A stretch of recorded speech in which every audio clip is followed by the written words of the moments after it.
Hello and welcome to Libero, the podcast about the most important of the least important things. As Omar Little once said, that is a reference that I don't get.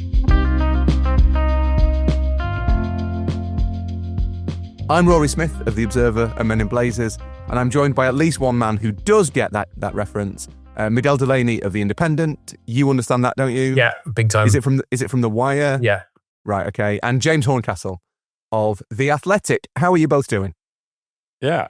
I was surprised Wilson actually got that reference when it was put in the WhatsApp group.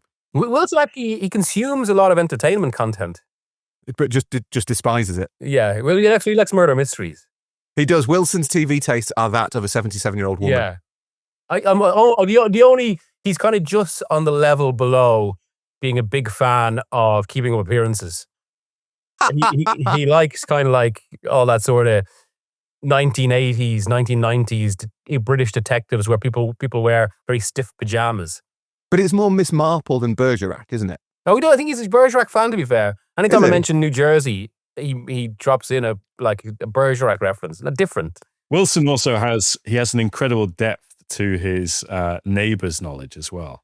There's nothing wrong with that, Horny. Come on. No, there's nothing wrong with that. But it's Wilson is, if you want deep cut neighbours' knowledge, Wilson's right up there for it. I always think you can date people of kind of our rough age by which neighbours' characters they consider to be totemic. So some of them are like, Toady. If you're a Paul Robinson person, I mean, Paul came back, I suppose. At least, there is a chance that at least one neighbours alumnus listens to this podcast. It's not impossible that Carl Kennedy, Alan Fletcher. Oh, Carl Kennedy, that's what I was thinking of, yeah. Dr. Kennedy. I went to see Carl Kennedy and his band Bad Medicine when I was at university. But I'm very much of the Libby and Anne generation of neighbours. Yeah. Wasn't there one kid of one of the families that actually got a trial at a Premier League club and they kept calling him like, oh, he's got a trial at Liverpool Premier League? The iconic neighbours, this has gone a bit football cliches now, but the iconic neighbours football reference was when they, for some reason, listed 2 or 3 of the best players in the world, and one of them was Milan Jovanovic. Do you remember that? But they had to do that for their local Serbo-Croat audience in Australia, clearly, with Drazic from Heartbreak High. That's Heartbreak High. Come on, that is a whole different cut. Right, let's. We've probably lost quite a lot of listeners there. Sorry. It has been quite a week in the Premier League content machine. This has been scripted by Jack, and this next little bit is slightly self-aggrandizing. We, by which he means he, actually predicted in the 2026 preview episode that this would be a bid year for managerial churn at the top level. I think Jack said that he thought 3 or 4 of the bid 6, the traditional bid 6, might be without managers in the summer. Turns out he was badly wrong, because 2 of them have gone early. Enzo Maresca left Chelsea on January the 1st, and as we discussed at the start of the week, obviously Manchester United sacked Ruben Amorim inconveniently just as we started to record on Monday. We obviously discussed that in a kind of live reaction urgent special that we released early, but we want to kind of go a little bit deeper today to unpack what these 2 sackings, when taken together, tell us about the state of the modern Premier League. And I think, I don't know, Miguel or James, whether you agree with this, they are both quite unusual sackings, aren't they? It's not just the timing, it's the sense with both of them that they felt both quite sudden and totally predictable. There's no obvious football rationale for them at this point in time. They're 5th and 6th in the table, which is probably where you'd expect them to be. It's probably where they need to be in terms of kind of being in the race for Champions League qualification. Neither of them have lost a load of games in a row, and they both kind of have non-football explanations. Are those parallels fair, Miguel? Yeah, I think you're right. I think they are distinctive because of that, because although there is a football element, it does feel like it's potentially they signal a shift to a new era where there are other dimensions. A few people put to me this week, and I'm not saying this is a statement of fact, I'm more saying what people asked me, almost kind of wondering rhetorically, was Amorim sacked because of the way he spoke to Jason Wilcox in that meeting? Which seemed a bit oversensitive for football, given what's usually said on training grounds and that. You're absolutely right, that in the sense that, okay, with the football decisions, of the football side of it, you can make cases to get rid of both managers. And to be fair with Amorim, the football was often unwatchable. Some of the results were unjustifiable. But as you say, they are in fifth. Like, none of that is irredeemable.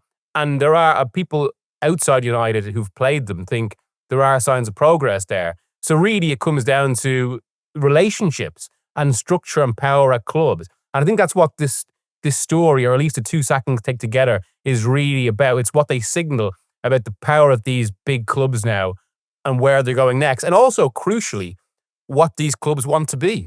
That maybe is the best way of thinking about it, James, isn't it? That you could, certainly with Amorim, maybe with Maresca, have made a case for sacking them basically at any point in the last year or so. Maresca, that's probably not fair of, but there have been times when they have looked weaker from an on-pitch point of view.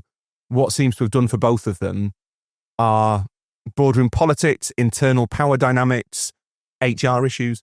The manager losing a battle with the kind of the faceless, not quite nameless power brokers behind the scenes.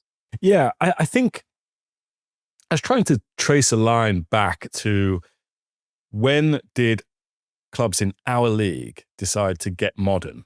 Hang on, just to be clear, it's not your league. No. Your league is Serie A. It is. My league is very much the Dol Mio, and I'm proud to take ownership of that. Is Dol Mio actually an English product? Is that's the one thing that's always no? Dol Mio is what Italians eat every day. Is it?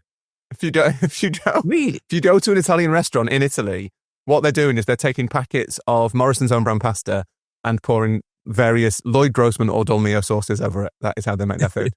Although, yeah, Giovanni Rana is a very successful. Don't talk to me about Giovanni Rana and his delicious gnocchi. Yeah, Johnny Frog, as his name would translate. But anyway, that's by the by. When did modern football clubs, modern Premier League clubs, begin to look at themselves in this way? Do you remember when City? I think it was when City sacked Mancini, and in the statement they said that they would be pursuing a manager who could fit into kind of a more holistic vision of what a football club should be. And a lot of people in sort of UK punditocracy at that time was like, holistic? That's the first time I've ever seen that word used. What does this mean? And I suppose it was maybe the first expression of, we all have to be aligned. We all have to know our roles. We all have to stay in our lanes. Now, of course, with City, we would all say that Pep Guardiola has the power that you'd expect Pep Guardiola to have when it comes to some aspects of recruitment and things like that. But City, and where City sit in their kind of CFG galaxy with all these different clubs, they have done more to build out these layers of management than kind of any other football club, really. They have created roles that hitherto did not exist in your league. And now a lot of those people are in positions elsewhere. I thought it was quite funny watching the Nicky Butt and Paul Scholes podcast the other day, where they were reacting to sort of speculation on social media about Enzo Maresca sort of interviewing to replace Ruben Amorim. And Nicky Butt was like, I can't stand for that, because Jason Wilcox came from, who's now the director of football at Man United. He came from Man City. Omar Barada, the chief executive, came from Man City. And Maresca's kind of schooled, raised as a coach at Man City.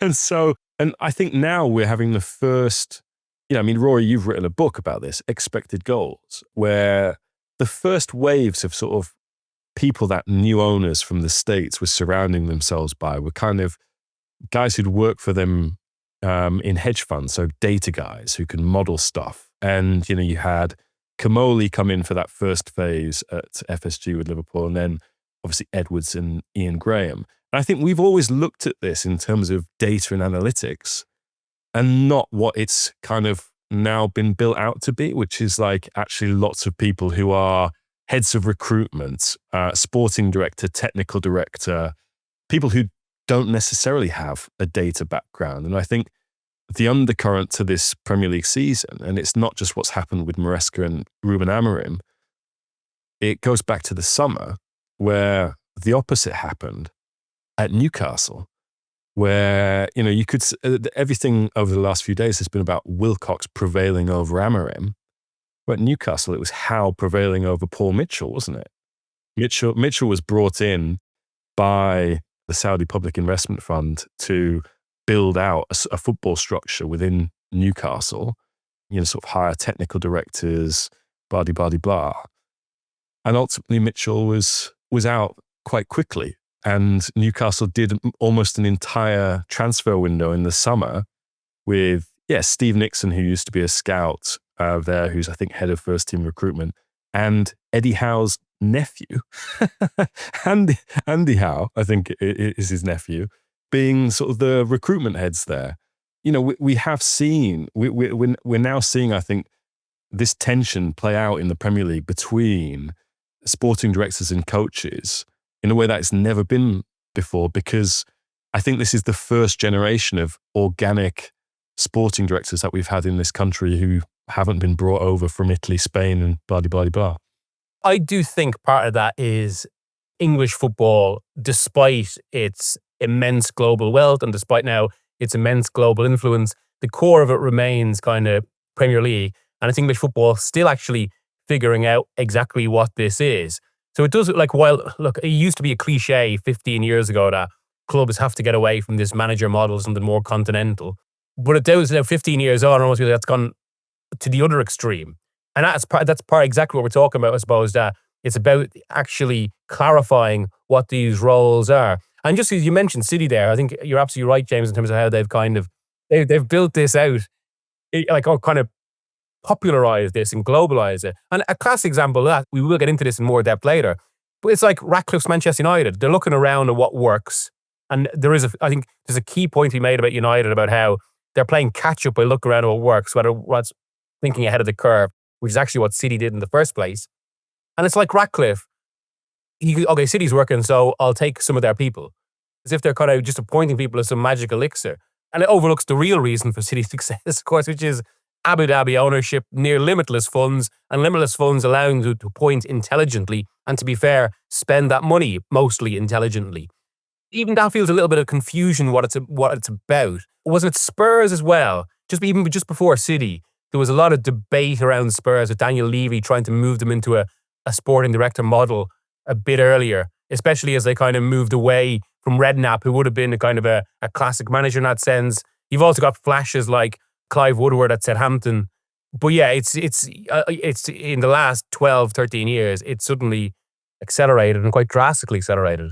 Yeah, I think the accepted first sporting director in English football is Frank Arneson at Chelsea. But if you look a little bit further back, it's kind of David Pleat at Spurs in the 90s. That was the role that Pleat had. I'm not sure if we called him a sporting director, but I think James is totally right. It feels like there's still a tension over not just whether the people in the positions are any good, but whether the position should exist at all, like what it does. There's an innate cynicism, suspicion among fans of like, well, who are these people? What are they doing? Should they be at our club? And if you look at Arsenal, they had that model, and then there was a power struggle, and Arteta won it. And they switched away from Edu, who was more a kind of German-style club-building sporting director, and went to Andrea Berta, who is much more the Italian-style deal-maker technical director. On the editing, to be fair, because there's a bit of preceding this, which is around 2020, when both Arteta and Edu were fairly new in their roles. And there was a decision by the club. Arteta at that point was having difficulties. Some of those difficulties, I think, were influenced by the previous recruitment, which they're setting out to change, and Edu came in to help change that. This is maybe relevant going forward. But Arsenal's decision at that point was, rather than have this kind of clean hierarchy, or kind of a structural hierarchy where a head coach feeds into a sporting director, and there's a potential for conflict, they basically created a leadership team where it was kind of collaborative between the manager, as Arteta became, the sporting director and Edu, and then the kind of the CEO and the rest of the football leadership. That still exists at the moment, because as you say, it's Berta over Edu, or Berta replacing Edu. But it's actually quite distinctive in where what we're seeing, it does feel like something that we hadn't seen for a while in the Premier League, a tension between the two positions of head coach / manager, more head coach, and these sporting directors. And with a lot of debate over A, where the power lies, and which is a different thing, B, where the public responsibility lies, because it's the managers fronting up. Well, let's use these two examples of managers who've gone then as to kind of try and explore that, I suppose. We'll start with Chelsea, just because chronologically, obviously, that came first. On December the 2nd, we released an episode asking, are Chelsea actually good, following their win against Barcelona and then beating Arsenal 1-1. It's already, Jack's written this, and I'm not having this at all. It is already one of the worst Smiths of death in the Libero canon. Like, Jack's ill, but... In this case, Jack is the sporting director to your head coach. You have to take what you're given. Exactly, yeah, that is the way this is working. He's and the you're puppet already master. pushing back. Yeah, I'm pushing back. I'm in Smith charge of this Libero. script. He's publicly agitating against the power. Anyway, after that episode, which I hasten to add, I don't think I was involved with, Chelsea played 8 games, won 2, Everton and Cardiff, drew 3, lost 3, and Maresca was sacked. But even, as we've sort of mentioned, even with that decline in form, I don't think results are the primary motivation here. Chelsea were a couple of points off 4th. They are either 5th or level on points with 5th, which will be enough to get Champions League football this season. And it was because of the collapse of those relationships that we've been talking about with Chelsea's many, many sporting directors. There were the infamous comments about his worst 48 hours after they beat Everton, which were quite cryptic at the time, and to be honest, are still relatively cryptic, but seem to have been about a row about rotation and load management, which is why we all get into football. There were obviously disputes about recruitment. Was there enough of it? Who's to say? And that was probably exacerbated, or it seems to have been exacerbated, by Maresca speaking to Manchester City about the potential of a vacancy at City at some point in the future. He told Chelsea, apparently, because it was in his contract that he had to do so, which sort of legally makes sense to me, but also has just a vague tinge of, was he trying to kind of make them jealous? There's a bit of a vibe of that about it, I think. And then there was a little bit of kind of public performative difficultness, I suppose. He didn't wear Chelsea tracksuits for games, didn't do press conferences. It all got very mature. And it feels to me, James, that there's sort of a missing piece that hasn't quite, in the weird mixture of Instagram posts, off-the-record briefings that are read out word for word on Sky, and kind of information that has flowed out of Chelsea. None of the stuff that I've heard has made me think, I get why they sacked him. That is the point at which the situation becomes intolerable. Have you got any sense of which is the straw that breaks the multiple camels' backs?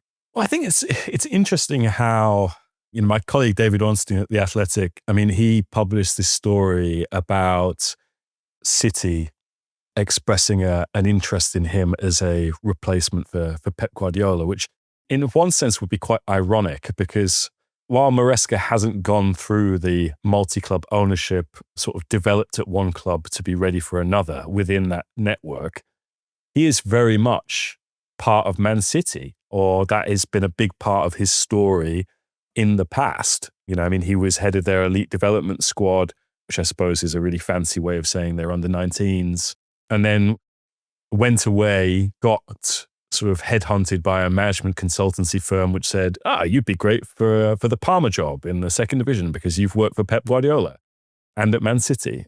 Didn't work out for him at Parma, and he went back to be on Pep Guardiola's coaching staff, and it was the coaching staff that won the treble.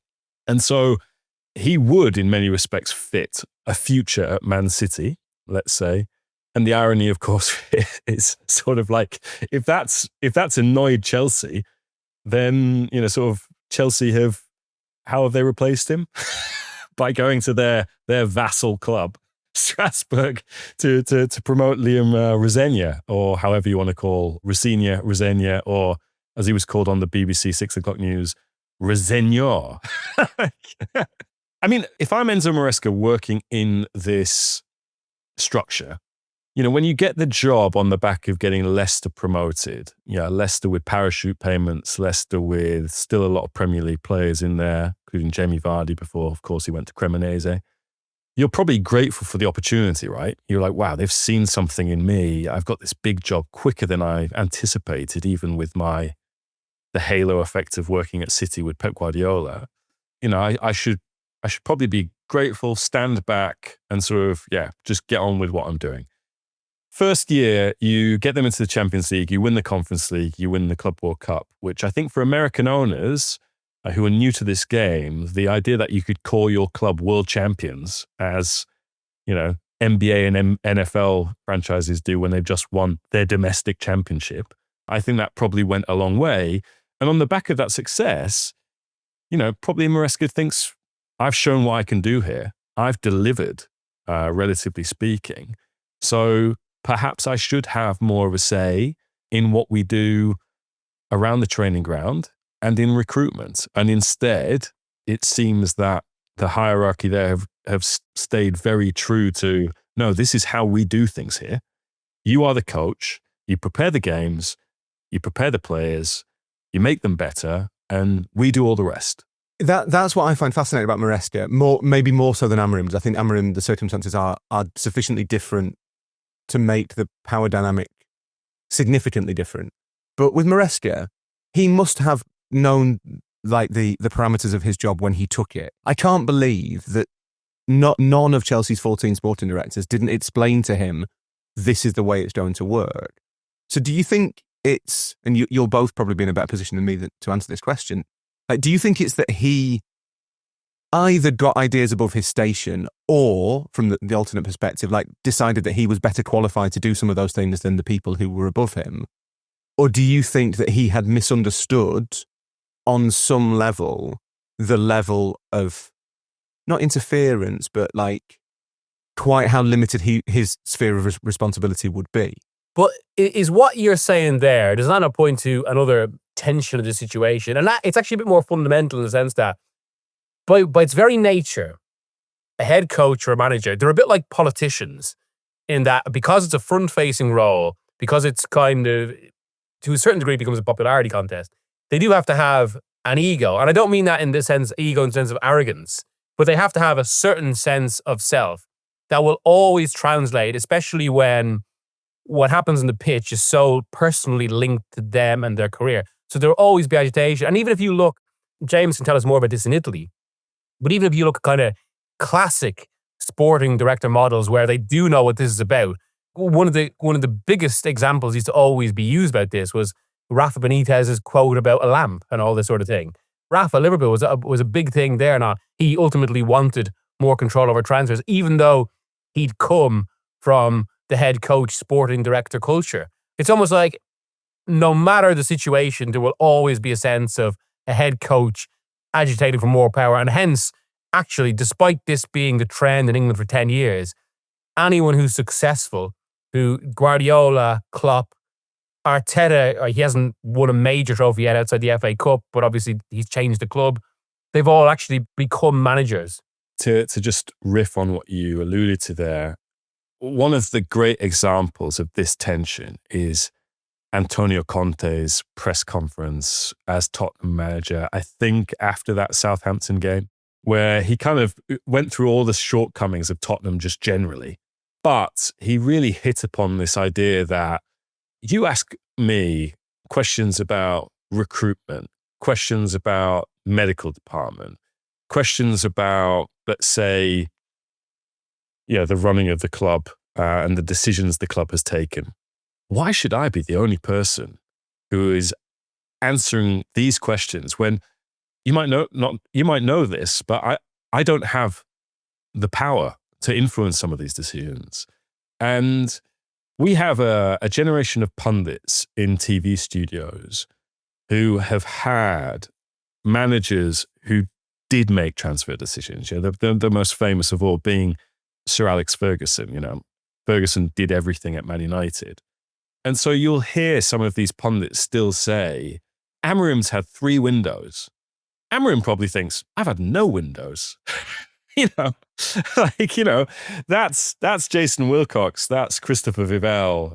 They've done the windows. It's their recruitment.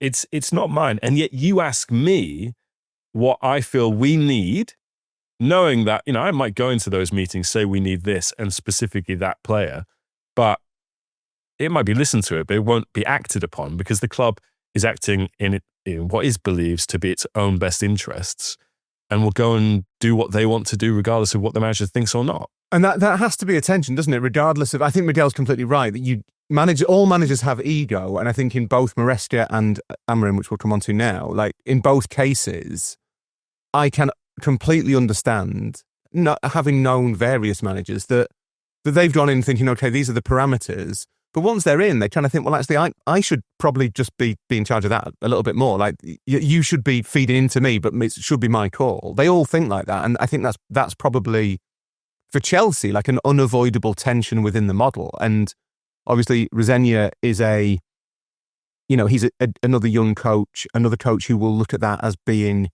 not with gratitude necessarily, but you can see them thinking maybe he's much more likely to be malleable than anybody else, than a big name, a big beast of management. But there'll come a point, I think, where he thinks, well, hang on, why am I being bossed around by this doctor? Like, surely the final call should be mine as the manager. And I think that there must be part of that. I'm not big on kind of everyone should face the media, but part of it must be like, well, hang on, if you lot aren't going to like take responsibility for your own decisions, why on earth should I? Like, why should I take responsibility for your decisions? And I think that is it's a massive journalist complaint of, why don't sporting directors sit down in front of the media? It's not just that though. It's not true. To be fair, because I'm going to say, like, if you stand back, because it's the way all of this is perceived. Essentially, it's like Rory's complaints about Jack's script. Your work reflects on me, not you. And this is a bad script, Miguel. I can't tell you. I can't stress this enough. But it's the fact that it's the head coach that carries basically all of the can for what happens when, as we said, like as you said about Amorim, and maybe I think I've got no windows. Like I wrote myself on Monday that he wanted Watkins over Sesko. Hang on, like, yeah, you can say players have been bought for me. They're not the players I wanted. I suppose this points to another aspect about the kind of whole sporting director role, which I think has been so fascinating at United, where, it's been relayed that like, Wilcox actually prefers a 4-3-3 himself, but he hadn't previously said this to Amorim. Well, at any sort of normal club, it's specifically Wilcox's job to decide what they're going to play. Yeah, so there's two things here. One is that there's a brilliant line. There's been a load of brilliant reporting around both of these sackings, none of it by me. But Sam Wallace had a great piece in the Telegraph in which he said that there was this kind of expectation from Wilcox, and maybe from Omar Barada, maybe even up to Ratcliffe, that Amorim would almost like grow up out of his 3-4-2-1 or whatever it is. Like, that they thought that he was, in the nicest possible kind of characterization, that they thought he was doing that to give them an identity, to give them like a building block, and then that he would start to adapt the system around the players. And that was one of the issues that Wilcox in that meeting said, Ruben, instead of asking for money for new footballers, should you not be thinking, okay, now it's time to switch to a 4-2-3-1 or whatever? And you think, well, at what point has Ruben Amorim done or said anything that makes you think that's going to happen? Because it seems to be the same at Chelsea, that there seems to have been a real breakdown in communication between those layers at the same time as you are operating within the system. The model might be the sporting director model, but imported from Germany or Italy or wherever. But the system is very much the British one, where the manager has to take full responsibility. And that I think is in part because Wilcox, Paul Winstanley, Lawrence Stewart, whoever it might be, they are having to protect their own little fiefdom as well, aren't they? Whereas, James, this might not be quite the case in Italy, where obviously everything is a little bit more fickle and unpredictable. But certainly in Germany, like, if you look at a lot of the sporting directors, as Miguel says, their job is to say, this is how the club plays, this is our system, we will recruit a manager who plays something similar. We can change a bit, but it's something similar. These are our principles and our values, and they're all exactly the same. They're like a club technocrat. It's often a former player. It's not someone especially high profile. They are public facing, but they're not in it for the limelight. The example I've used a couple of times is like Simon Rolfes at Leverkusen, who is the kind of the platonic ideal of the modern German sporting director. He's quite good looking. He's well dressed. He's very smart. He speaks good English, well connected, and he will do TV interviews when Leverkusen sack a manager or on a bad run or a good run, and he'll explain some of the club's thinking. Whereas I think the advantage he has is that he's very obviously not a rival to the manager.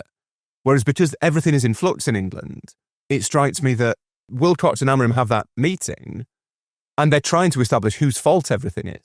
But I would expect, when Darren Fletcher was presented yesterday or whatever it was, when you're listening to this podcast, on the continent, I would expect a executive to be by their side. Now, it didn't seem to be the case with Fletcher yesterday. I think he was on his own. If I'm wrong, I hold my hands up. But usually there is a sporting director, a technical director there to explain what happened, to take questions. And you don't have a total feel for, what a club is doing in recruitment. But a time when there's more money in the game than ever, particularly in the Premier League, and getting these decisions right is more important than ever, which is why these people are so significant to their owners, because they're almost like fund managers. It's like, I'm giving you money, you're investing it, don't fuck it up. I think they do need to be more accountable or just more accessible. And I think this is actually a criticism of TV companies more than just sporting directors, because if you've got, your Sky Deutschland subscription or your Sky Italia subscription, I don't know whether it's written into the TV deals that they have with the leagues that they broadcast, but, you get a flash interview before every game with, it could be the coach, could be a player, but usually, particularly before a big game, it will be a sporting director. I mean, I was watching the Dol Mio on Tuesday night, and one of the stories that came out of watching, Miguel's favorite, big Evan Ferguson, play for Roma in Lecce, was before the game, Ricky Massara, the sporting director of Roma, is interviewed by Sky Italia. He's asked about the players that Roma have been linked with in the transfer market, Josh Zirkzee. So this is the ripple effect, right? Where it's like, well, actually now United have sacked their coach. So Zirkzee might have a better chance playing under Fletcher and playing under Ole Gunnar Solskjaer if Solskjaer comes in. So that changes things. Full time, Gianpiero Gasperini, the coach of Roma, no matter the fact that his team has just won and both of his misfiring strikers have actually scored, he doesn't do any post-match media. And they're like, why? It's like, oh, because he heard what his sporting director said about how hard it's going to be to sign Joshua Zirkzee or a striker in this January transfer window. And you just get more of a feel for the power dynamics within a club. And as you said, with both of these, but particularly Maresca, yes, there is the explanations kind of out there, but it's still like there's something kind of missing here. And I think if at the presentation of a new coach, a Paul Winstanley or a Lawrence Stewart actually took some questions and explained, it would be to their benefit and to the fan base's benefit and to our benefit to understand that thought process. Oh, you're funny, because I was actually having this exact conversation with someone in football yesterday about this unwillingness of English clubs to actually explain, to publicly talk about their strategy. It actually struck me, it's similar to the way when you ask a manager a tactical question or a head coach a tactical question in a press conference, and even though they complain we don't talk about tactics, they're immediately dismissive because they don't want to give anything away. And is there something like that with clubs as well, where they don't want to actually give away strategy, even though inevitably, when they have a bad run, certain elements are briefed. Obviously, people around clubs talk. So it sort of comes out anyway. But that just means there's a vacuum to be filled where clubs could actually be proactive and actually also buy time for their coaches and their fans, and with their fans, but saying, look, this is what we're trying to do. Obviously, I suppose they can say things like, we have to weather bad results, because that's always kind of, that always puts you on the back foot and brings perceptions about tolerating failure about this. But you can say, look, this is where we want to get to. And I do find it surprising that more clubs just don't do that. There's very little public on-the-record discussion of strategy. And just on the United thing and the point you made about Wilcox, one thing I wanted to say there, and this is maybe where the conversation veers from, is this actually a sporting director discussion, or is it a Libero staple of capitalism and football and all this sort of thing? But United and Wilcox and Barada can have all their visions about, or all their kind of ideals about what they want Amorim to be and what they want the team to be. And you get right down to it, Amorim was appointed because Jim Ratcliffe had a long one-on-one with him. He liked his personality. And I suppose that created a certain perception on Amorim's part of whether he thought he should be more empowered. So you obviously have this, on one side, the ostensible power brokers of United, who are supposed to control or lead the football side, and they have their own ideas about what the manager should be. And the other, well, there's the man with the real power, who knows the least about football, the owner, who basically has who's empowered the manager in a different way. And for different reasons, there is a broadly similar dynamic with Chelsea as well, given what Bedad Iqbali's goal is for the club. We'll get into some of those reasons after this short break.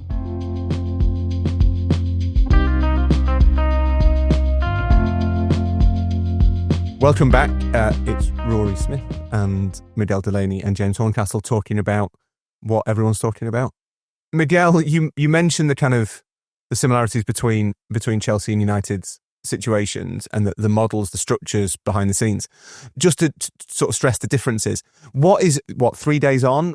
What is your understanding of kind of what eventually did for Ruben Amorim? Because I think you could have sacked him basically at any point in the last 12 months, couldn't you? Why now? What changed? I think the one link between these two stories is that both head coaches wanted to change the definition of their role. They had bigger ideas of their role. And their roles were like that for different reasons. With Ratcliffe, are we fully able to articulate why exactly he bought the club? I mean, there's talk about he's a United fan. Some people think it is a classic case of a billionaire trying to make money because football, it can be profitable. I mean, people have talked about it, but it's just something he wants to do at this stage of his career. But I suppose ultimately there is this ambition to change what United are that has so far failed. And that's partly because of Ratcliffe's interference himself. You only have to look at the way he's chopped and changed the leadership team so often. At Chelsea, I think the motivation is obviously much clearer because it's private equity owning the club. Do you know what? I would genuinely like to ask you that question just as a human. What do you think the point of the Chelsea model is? Because I cannot work it out. I think it's Ollie Kay who wrote a brilliant piece about this for The Athletic. Ollie's view is that they kind of think, the owners, Bowley, Barley, Clearlake, Hans-Jörg Wyss, whoever, they kind of think that at some point, by buying all this brilliant young talent, they will turn into a super team. They seem to think that, to be honest, in contravention of two very obvious flaws in that plan, which is one, if you keep signing players, they'll get in each other's way. Everybody knows that. And two, you do have to have some experience in a football team. There are certain things about football's received wisdom that need to be challenged and conventions that should be overthrown. And there are certain bits of received wisdom that are perfectly sensible. And one of them is you probably need a couple of older heads in your side. That's not a ridiculous thing for anybody to think. So is it that they think that they will succeed? They're just kind of wrong about how that'll work? Are they doing it to generate players, to just sort of continually trade? Did they have a plan that has been thrown out because of the thrill of trading, which is the other thing that does seem to have happened? They do quite like signing players, Chelsea. Is it all a sort of way of fattening the club up so that they can sell it for more money? Because that's what private equity ultimately wants to do. What do you understand Chelsea's raison d'etre to be? Like, I mean, put bluntly, they want to make money. But crucial to that, and a really crucial point in all this, of course, is that especially in modern football, and the recent Liverpool are the proof of this, making money in football is now linked to how successful you are on the pitch. They have become sort of, and again, look, you have to look at only the way United, while still immensely commercially powerful, they're not as commercially powerful as they could be because they're not successful. And there is a connected dynamic to that. And from what I'm told, this is some way true with Chelsea too, whereas a lot of these figures, especially from certain billionaire or financial backgrounds, they do come into football and thinking, right, we can apply our logic to this, we're smarter, we can do this better. I mean, I wrote this story in a piece I did on Ratcliffe and United that came out on Wednesday or on Tuesday evening, where when he belatedly got involved in the Chelsea takeover process in 2022, those involved expect him to come in and outbid everyone. First of all, he didn't. He just offered to match the kind of the Clearlake Bowley price or Bowley offer. And secondly, they were baffled because there was no plan of what he was going to do with the club. And the thinking or the perception that those involved in the takeover got was like Ratcliffe felt, well, I've run Ineos, this is going to be easy. And similar with Chelsea, I was talking to someone about this with Chelsea a few weeks ago, where they said Igbali is due some credit because he had certain ideas about how he was going to run the club at the start, and he has evolved and started to react to football norms. I think you're right, Rory, in a sense that yes, football conventions are to be challenged. A good way to do things doesn't necessarily mean it's the only way to do things, but ultimately, you are dealing with a group of humans who have to perform a sport. There's chemistry here that people do have an instinct for. And so with Chelsea, everything they're doing now, basically, it is at least a deviation from the classic ways you build a successful team. The fact that you and other people don't know what they're striving to achieve or what their raison d'etre is, the fundamental problem here that not only we have as journalists kind of scratching our heads, but also, fans of that football club. Because, on the one hand, you could look at the Abramovich era and the Blueco era and say, well, they're the same because they spend a ludicrous amount of money and they go through a ludicrous amount of managers. And yet, Abramovich, regardless of getting into why he bought the club, Abramovich conformed, I think, to your kind of idealized European owner. In Italy, you'd call this the kind of padre padrone, which is this... Say the line, Horncastle. Do something in Italian. There you go. Padre padrone, which is, this paternal figure, father figure, who treats the club like he spoils his favorite daughter. Here's the credit card. Go buy whatever you want, honey. I just want you to be happy and successful. And we're going to win that way. And with Abramovich, it always felt like that was what was the core thing. It was about winning. And the contrast in the coaches that they appointed with the ones that Blue Cove appointed. I mean, Abramovich always wanted a superstar coach, sort of a Jose, a Carlo, a Big Phil Scolari, a Conte, whereas Blue Cove kind of gone with guys who've sort of don't have those sort of reputations, who've worked in the championship. At your beloved Hull City. Yes. That's really interesting, James, because so if we accept that both Maresca and Amorim, the thing they fell foul of eventually was they kind of took on Jason Wilcox and Paul Winstanley, and very much like, and this is again written down for me, Omar Little says to Wee Bay, you come at the king, you best not miss, which is a line I know. I don't know who either of those characters are. I'm glad you attribute that to Omar Little and not Omar Barada. I mean, there is something mad about, to fans of a certain generation, it'll be madder than to younger people, I suppose. But the idea that Jason Wilcox, the left winger from the Blackburn team in 1995, has wielded the knife at Manchester United, that the most potent figure at Manchester United these days is Jason Wilcox, is inherently very odd. But there has been this transference of power, hasn't there? And I think what Horny said earlier about expected goals and data and stuff annoyed me, because I think he's probably right that the significance of data, there is a massive significance to football kind of embracing data and the democratization of knowledge and all that stuff. That's all absolutely true. But that book should have been about a parallel revolution, which is the transference of power from managers to front offices. And that is an Americanization, which I suspect Miguel won't like. But it's the easiest way of kind of expressing that sentiment, that you now have not just, and Chelsea and United are quite good examples of this, you don't just have a sporting director. You have, I don't know what their positions are, but Chelsea have got 4, haven't they? They've got Winstanley, Lawrence Stewart, Joe Shield, and someone else. I think Dave Fallows, who used to be Liverpool's chief scout, is involved as well. And David Weir is the link between Strasbourg and Chelsea, isn't he? Who's another ex-Brighton. There's a lot of people. That is a full-scale American-style front office. I was at Wolves West Ham at the weekend, and there was a minute's silence for a former Wolves player who died recently. And obviously all the Wolves coaching staff came out to stand on the touchline to bow their heads and respect I think there was a minute's applause in the end, actually. No one ever knows which one you're doing. It's always a surprise. And there was about 40 of them. It was astonishing. Rob Edwards, who I quite like, seems like a nice man, very handsome. He could have been a Neighbours star, I think, in the past. 100%. But Rob Edwards rolls deep. Do you know what I mean? Like Rob Edwards doesn't go anywhere without his boys. There was loads of them, and it feels a bit like Chelsea's front office. United is maybe a little bit more pared down, but you still have, as we've said, Wilcox, Christopher Vivell. There's various other executive types they have appointed, and that there is now this sense that in a lot of clubs, the ideal model is that the head coach is just one of those people. They get input. I don't think anyone should pretend that Maresca or Amorim weren't being consulted on transfers. They obviously were, but they are just one voice, and that is a real shift, even away from the sporting director model that we've had for 15 or 20 years. That now you have this whole kind of, everyone's got a transfer committee. That's basically where we are now, isn't it? Yeah, I mean, just to go back to what I was saying about Abramovich and it feeling like it was almost unconditional with him, right? In terms of like, even this debate about the proceeds of the sale, which have been frozen, and, our government threatening legal action unless they're released. The fact that he was prepared to forego the proceeds of the sale, and also I think, I might be wrong in saying this, but forego the loans that he'd made Chelsea.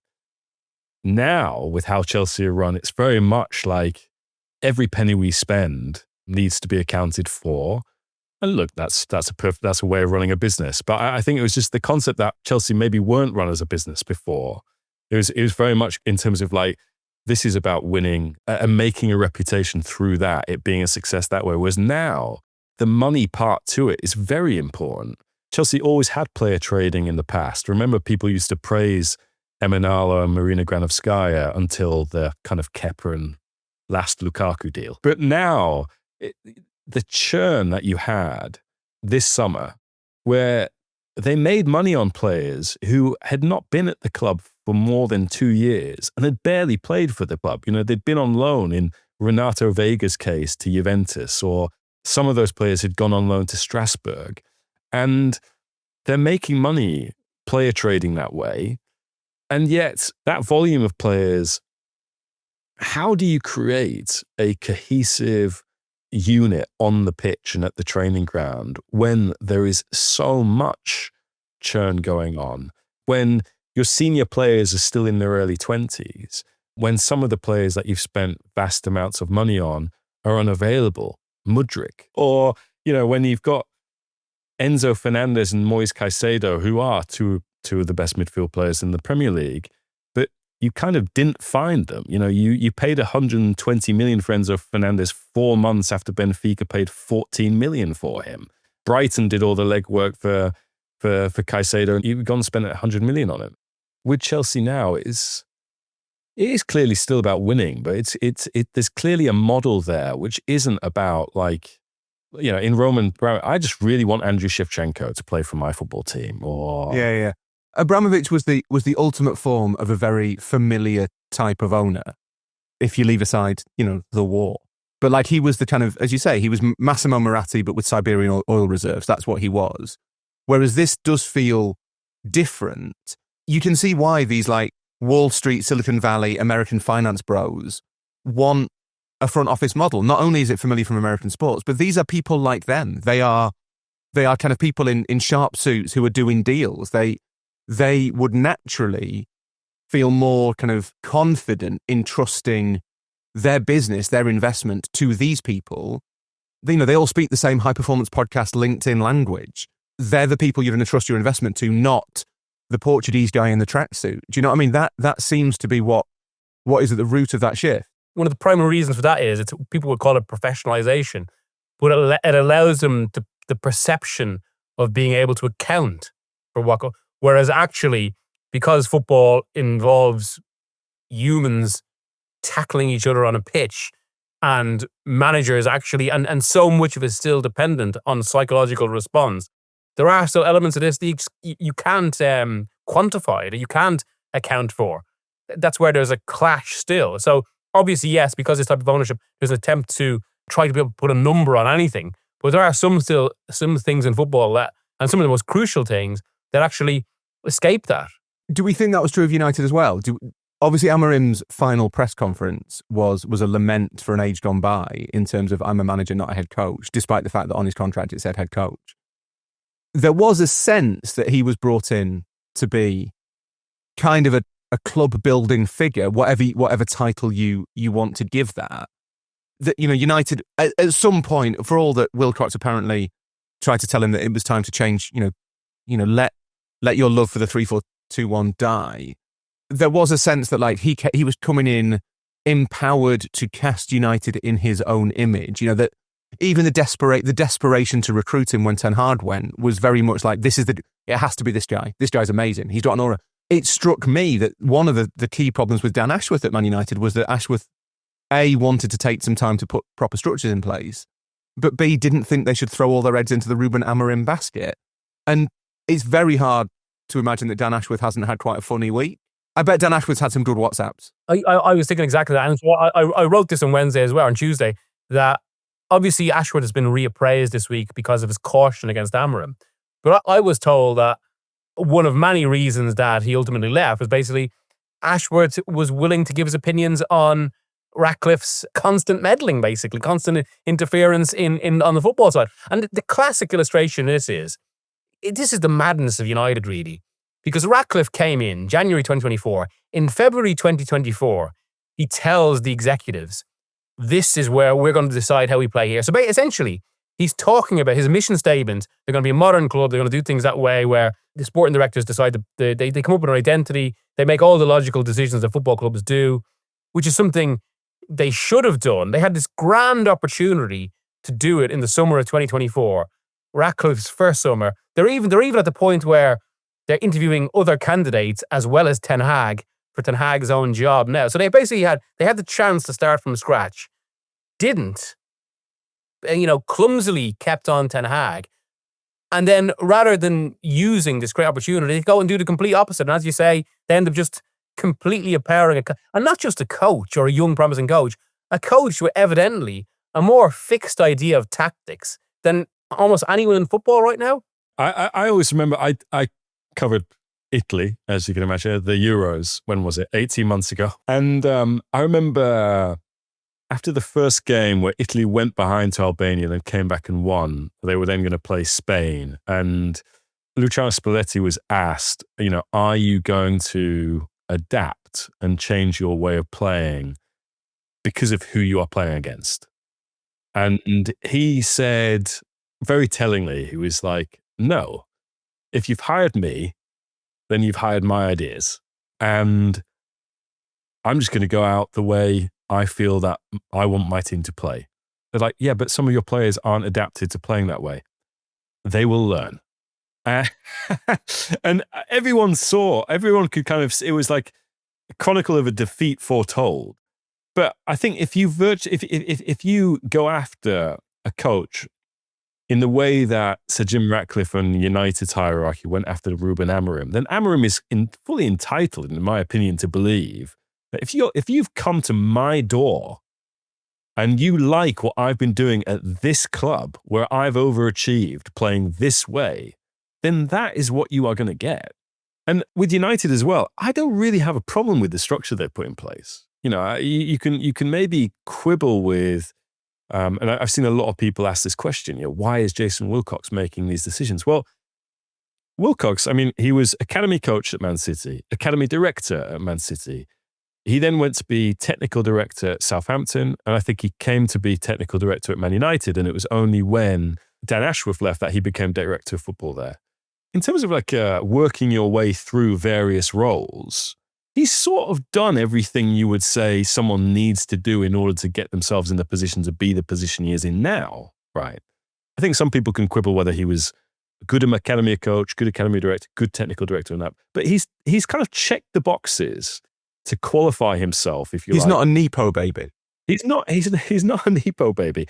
And also, one last thing, Mig, is that the one question I have for a lot of the executives who work in your league, who are from Britain and Ireland, is that very few of them have gone and worked abroad, got a contact book that is genuinely international. So they then lean on agencies who essentially recruit for them because they do have people who speak in other languages and are based in other countries.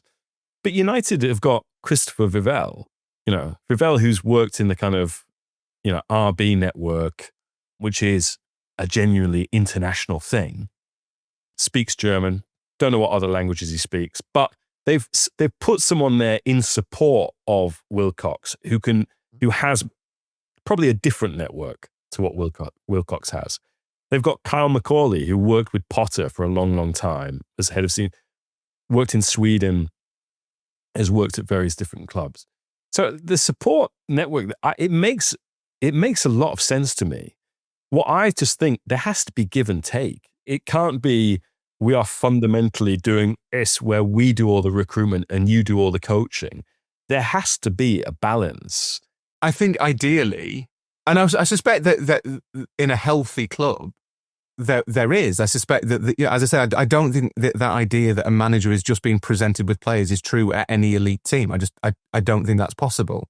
This stuff isn't that complicated. It's not hard for a manager to walk down the corridor and say, who are we looking at? How close are we on that deal for that midfielder? But the one thing I wanted to touch on just at the end is that there was another sacking this week. We are all mourning Wilfred Nancy losing his job at Celtic. It's very hard to unpack why. But as part of that, Paul Tisdale lost his job as well. And I don't know if either of you two have run into Tisdale. I have. I like him. He's a nice man. I was a bit surprised that he got that job at Celtic. But obviously he stuck his neck out and appointed Wilfred Nancy from Columbus Crew in the Major League Soccer. It probably isn't an exaggeration to say it didn't work out. And Tisdale kind of paid the price. Why is it less so at United, actually? Does Wilcox, this is his first, this is the first appointment of this structure. It's gone badly wrong. And Ratcliffe, you'd think Ratcliffe particularly would maybe be just reconsidering his own input into this decision-making process. But at Chelsea, why is it that the model seems to have failed so badly to find a manager who can work within it consistently? So why are there not questions over the people who make those decisions? That comes back to what we're saying about carrying the can of responsibility, isn't it? And I suppose this is one of the frustrations of coaches. Just what I was going to say on the Wilcox thing as well. Something that's been put to me this week by people in football is, yes, I think James is right. Wilcox has obviously made the steps up, but I suppose it's the leapfrog. If this is your first sporting director job, a Manchester United one, even in good times, will be a challenge. A Manchester United one, when you have to basically, reform the football side of the club, that is a big ask, even allowing for the support. And I suppose people would also say the same of Barada, even though so many people say he's extremely capable, that it's his first CEO role. With all of this, of course, complicated by the fact that you've got Ratcliffe there. There are parallels with the Glazers before, but until Ratcliffe realises that he should basically take all info and make final decisions, United just won't be fixed. What's the line from the Damned United? Sign the checks and fuck off. That's the Clough's version of what a football club owner should do. We were talking in our WhatsApp group the other day about where are all the good coaches, weren't we? But I think what's interesting about what we've been talking about today is, like, particularly in Chelsea's case, they clearly have a very strong idea of what coach they want, which is someone who they can maybe develop and they can influence. Poch maybe being a bit of an exception in that, because there are really good coaches out there, and yet some of these new structures seem scared of going for the obvious win now option, because they're like, well, we don't want someone who's going to come in, demand we spend a load of money on his players, and then in 2.5 years, 3 years, they're gone, and we're left with those players, and we have to start over. This is the thing that I always find absolutely bewildering, Gary Neville's take on Antonio Conte. Conte, for me, he is someone who goes into a club, imposes standards, a mentality, knows exactly what he wants, can reinvent players, and win. And like last year was an incredible vindication for Conte, because AC Milan could have hired him. Zlatan gave this press conference where he was next to their coach that they appointed, Paulo Fonseca, who they sacked 3 months later. And he said exactly pretty much this. He was like, we wanted a coach, not a manager. Conte gets the Napoli job. Yes, there's a sporting director there, Giovanni Manna, who I think he knew from Juventus.